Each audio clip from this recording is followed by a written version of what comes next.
Do you ever spend so long on your makeup that when it comes to your hair, you just like, take care of yourself today, okay? Be safe out there. Today, I just kind of wanted to talk about something that I get asked a lot of questions about, obviously not on YouTube because no one really comments on my videos. I get asked about this kind of stuff a lot in person by family members and friends and people who aren't friends and people who I don't really talk to anymore and whatever. They all seem to be really curious about it. So I'm just going to answer a few of 5 of the main questions that I get about my long distance relationship with my boyfriend who I've been with for 3 years now, and only one of those has been together. The first most common question I get obviously is, do you miss them? Yes. I wasn't thinking about my answer to that. I was thinking about, I mean, do you miss your friends and family when you go away for a weekend? I mean, sometimes I know you don't. If you're gone for like a month, you would miss them, right? Of course I miss them. I miss them every day. I mean, I'm not like crying over it every day, but you know, it's just like moments where you have like a happy moment happen or something really pisses you off and you're just like, damn, I wish they were right here so I could just tell them. And then by the time you like get to your phone and you're like, oh, typing it all out, it's just, moment's gone. So it kind of sucks that those moments aren't there, but that's why you have good friends around you. The second most common question I get is, this is the one that really bothers me. I don't know why, but it really annoys me. My boyfriend is set up with a job and friends and family in his state, and I'm really, really happy for him and excited for him that everything's just gone really well, and I would never change it. And I am set up down here with acting classes and extra work and acting work until at least mid-January, and I have a cat to take care of, and I've only got friends down here. I don't know anyone in Sydney except one person. I don't have anyone in Sydney, basically, aside from Adam, and I don't want to go there and put all that pressure on him when, you know, I get lonely or I get upset that I've got no one to hang out with, no one to go out with, no one to even see a movie with because he works full time. I don't want to put that pressure on him and make him feel bad that I had, like, I left my comfortable home in Melbourne for this. I don't want to do that to him. And he moved down here for me for a year, and I mean, okay, my camera cut out for about half an hour and then I just recorded another 10 minutes of stuff and it shut itself off and didn't record anything, so that was fun. The reason I don't want to move until I'm completely sure and ready is because when he moved down here, I was constantly feeling guilty for taking him away from his friends and family, and I felt responsible, even though it was a mutual decision to live together. So I don't want to put that pressure on him or myself until I am really sure that I'm ready to move. The other question I get asked a lot is, do you get to see him much? In the past 6 or 7 months, I've seen him a total of probably 5 or 6 days, tops. And then when you factor in times when I had to work and all that sort of stuff, probably a total of like 4 days. So no, not much. My schedule's a bit hectic and he works full time, so it's just not plausible that we get to see each other once a month or something, or regularly, because our schedules aren't very regular, or at least mine isn't. The next question, even just reading this out loud, I did start answering this before, but my camera cut out and it really annoyed me. I just hate this question because it's no one's business. But to get everyone, or the people that do ask me, off my back about it, I'm going to answer it once and for all, okay? And this question is, do you miss the sex, or do you miss the release? Their words, not mine. The answer to that is, if I'm being completely honest,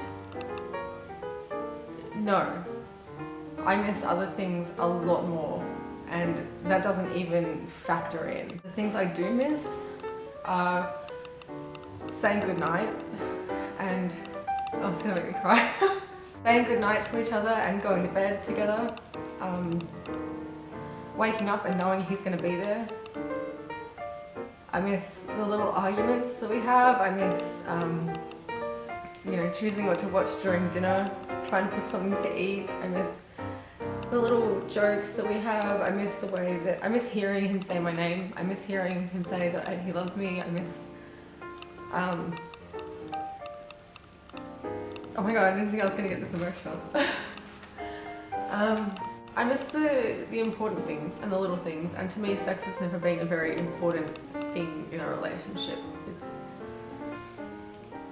It's all the moments, you know, that you share with someone you love, that you really remember and that you enjoy and that make you feel good. They're the things that I miss. I don't miss the sex. And for anyone who thinks that you actually need another person to get off, enlighten yourself. There are many other ways. I'm just gonna finish this off with the story of how we met because it's one of my favorite stories.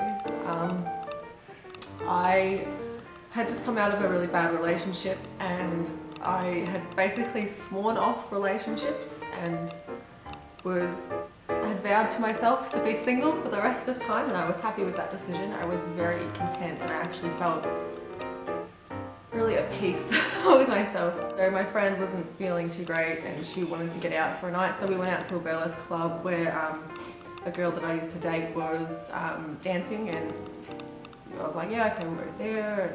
And, you know, there was this really gorgeous guy standing across the room and I was like, oh my god, go talk to him, like, you know, chat to him, maybe it'll make you feel better. And they ended up dancing together, which was really cute, but there was no real spark there. They looked really nervous talking to each other. And by the end of the night, I was just like, I wasn't ready to go home. I was just feeling a bit like, ugh, blah. So my friend went home with her friends and I happened to know a couple of other people that were there, so I got left home with them. Little did I realise that the person that I was drunkenly talking to in the front seat of the car, because I couldn't see through the seat, was the cute guy from the Burlesque Club. And we got home and we just spent a lot of time making little jokes and talking, and he was just really, really sweet. And I can't remember who kissed who, either he kissed me or I kissed him, but I said I remember saying to him something like, everyone thinks we're gonna make out, because people kept making jokes about it all night. And then we kissed for the first time, which was really, really sweet. And then we just laid in bed together and just talked and talked and talked. And I remember that he was the first person to make me laugh and make me feel happy in months. It was really refreshing and really pleasant, and he sat with me all morning. I was supposed to go to work, but I had to call in sick because I couldn't get there because I was at our friend's house. And he was so kind. He saw that I was cold, so he got me a blanket and wrapped it around my shoulders, and he offered me a cup of tea, which is really sweet. He was leaning against the kitchen bench at one point drinking his tea. I was just like, wow, that's the kind of person I always dreamed of meeting. Oh my god, this sounds really okay, so emotional. Since I was a kid, I always had this image in my head of a man that was strong, dark hair, great smile, reads books, drinks tea, loves cats.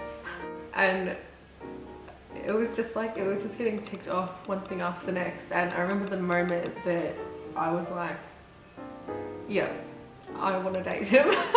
I was walking through the kitchen and I had the blanket he got me around my shoulders, and it was trailing behind me, and I was kind of looking back at it. And he looked at me, and I swear to God, I felt like time stood still. And he just said to me, "Princess Kate?" And I was like, he gets it. Because I was pretending to be a princess. And you know when you do that, sometimes I'm a princess and sometimes I'm Superman and sometimes I'm Darkwing Duck, and I've got the blanket around me and I'm like zooming through the house. And I just remember feeling like, oh my god, he gets it.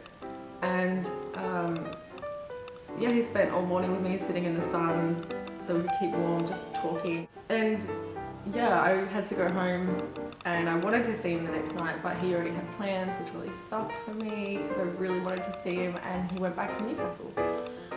Or Newcastle, as he would have me say. Apparently Newcastle doesn't exist. So we just talked every single day, basically, for hours at a time, and we had these little Skype dates where we would jump online at the same time, and I'd do my hair and makeup and get all ready to see him, and we'd just chat to each other. And I remember the moment that I knew I loved him. I was in Sam's Warehouse buying a pillow that I still have. It was like a $10 pillow, and it was in the morning after a night out, and I was a little bit hungover because I used to drink a lot more then than I do now. Again, previous shitty relationship. Had a few issues coming out of that one, but I remember picking up this pillow just because I always wanted one of those horseshoe pillows, and it's like a pink satin one. I still have it on my bed. And I said to my mum, which is something that I normally wouldn't say out loud to anyone, I just remember saying, I think I love him. I know I love him.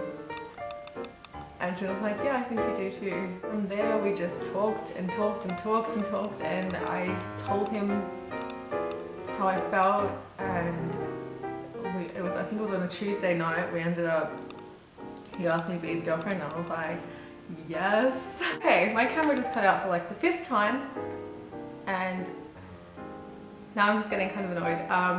But yeah, he asked me out and we lived happily ever after. Yeah, I couldn't really ask for anything better than what I have, or any more than what I have, and I wouldn't change anything for the world. So I'm just gonna do a really quick outro before it cuts me off again and I have to throw it through a window. So subscribe if you want to, and be my best friend, because I like to make friends and meet people and talk to people, and I know I'm doing this. And give this video a thumbs up if you want to. It makes me feel good in my heart and my tummy. I don't know what I'm talking about. Thank you again so much for watching, and I will see you next time. I don't know why I always wave. I look stupid waving. I'm just like gigantic floppy pan. Okay, I'll see you next time. Bye.